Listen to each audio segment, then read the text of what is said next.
So my name is Veronica. I work with National Museums of Kenya.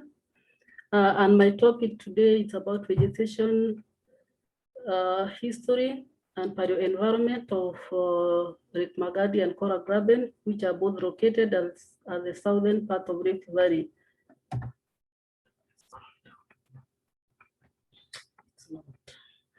Okay, as most of you are aware, East African Rift Valleys are very famous because of their spectacular discoveries of hominid fossils and stone tool assemblages. They also contain sediments that contain environmental records up to several millions of years, including evidence of climate change that may have influenced hominid evolution. As a result of that, various hypotheses have been proposed, both incorporating climate, but most of them have not been testable because they relied upon poor records, which are outcrops, and they are both eroded. Normally, they are eroded in time and space. As a result of that, two projects were realized, and they made real course in two different countries, that is Kenya, Ethiopian Rift and Kenyan Rift Valley. And my focus is on number 5, which is Lake Magadi and Koora, which are both located in the southern part of Rift Valley. So the cores were raised to between 200 and 300 meters. And collectively, they were to provide new ways in testing relationship with, on environmental dynamics and human evolution in different time slices.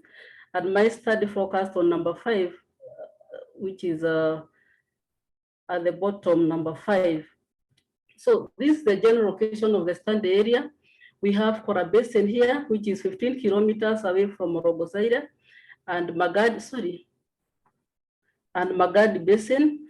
And they were chosen because it was envisaged that they contain environmental records that could have used to fill the gaps that existed in Robosaire, which is famous with those stone tools and fossils. So this is Koora Basin, and it's a floodplain. It contains no lake today, and even and for the last 70,000 years, the record was 162 meters. And my second site was Magadi, which is it's occupied by Asaro Alkaline Lake, which exposed an extensive deposit of white trona and other chemical sediment. And the record went up to 192 meters. This is the drilling which took place around 2014. This is Lake Magadi, which I fully participated. And the aim of this project was actually to develop the continuous detailed data Pleistocene through pollen stratigraphy from both basins. And also we tried to separate or distinguish climate-induced signals from tectonic signals using other proxies. And we are also to provide records of environmental shift to help others evaluate the competing hypotheses, that is climate-driven and evolution. The process that I used in this study was diatoms and pollen, and also fungal spores, because diatoms by itself could infer water quality changes and lake developmental histories by reconstructing salinity and pH and also the habitat. The pollen was to give a long-term vegetation dynamic that reflects past changes in terrestrial and aquatic environment. The results, this is the general variation of the lake system, that is Koora Graben. You can see from it that variables, at times it could get deep, at times it could dry. It was from dry, deep, mid, and also transition to, they could dry and come back further again in different time period. And this is where we, at a later stage, you'll see how the tectonic came in. This is just a small summary of how many deep breaks were evidenced in Koora. For the interest of time, I might not be able to go through them. And this is datum from Lake Magadi. At the bottom, we didn't have datum, and at the top also we didn't have datums. But at the middle, from 542 to 16,000 years, we had variable rate system where we had periodically stratified rates alternating from wet alternating from fresh to saline lakes. When we come to pouring, they also gave us similar signals where at times we could get a dry episode, that is the 900,000 years. And also there are some vegetation expansion, which was thought it was maybe changes in drainage patterns as a result of tectonics. Sorry for that. And also at the upper part of it, the same signals were observed, moving from wetter towards greater aridity and freshwater catchment. And comparing the three basins, that is Koora, Magadi, and Orgosaire. Before 780, there was raw deposition and deeper rates in Koora, which coincided with Magadi and also on Orgosaire, and it merged with the fauna turnover and what we wanted to address, like the transition from Achurian to Middle Stone Age toolkit.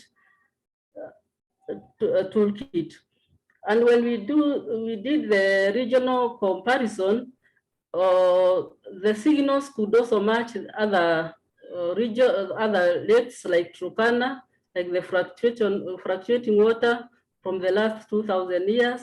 Also in Lake Naivasha, the resort could give the similar signals. Indian Ocean dust also could give the similar signal, apart from Lake Magadi, which contradicted somehow.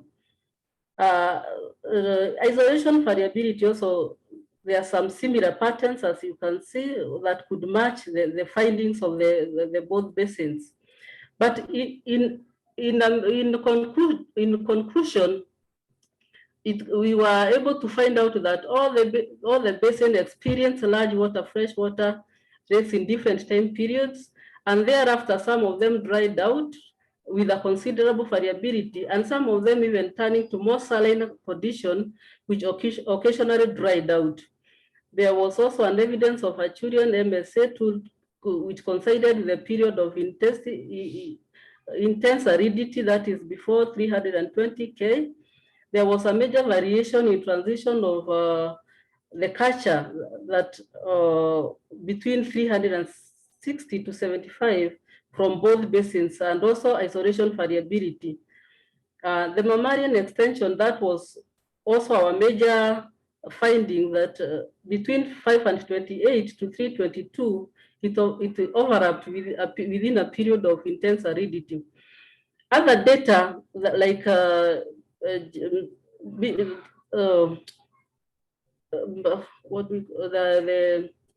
minerals or geochemical data provided the signals that, like step-like changes, like the actual rifting faulting that trapped geothermal fluid reservoir, introducing that was seen in the aerial history of the basin. There are also faulting and diversion of drainage that reduced the transition of metals derived from lake margin after 540. And also we evidence using the pollen grains and the rapid shift of vegetation. The increased CO2 also that were found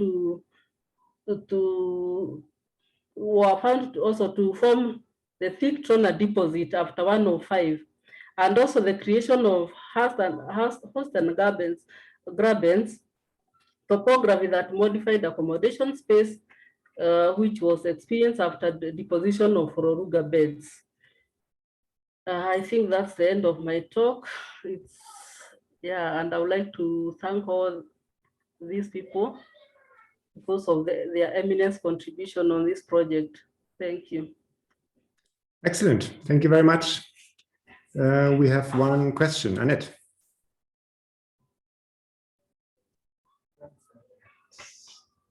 Now we hear me. Thank you, Veronica, for your presentation, and nice to meet you finally in person almost. I heard so many things about you.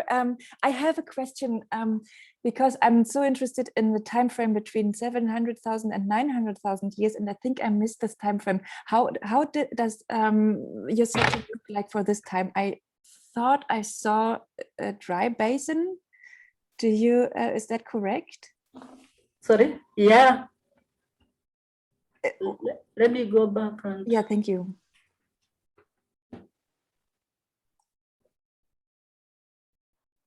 Maybe here. So the time 900 to 700,000 is something. Yeah, look at this. Yeah, this is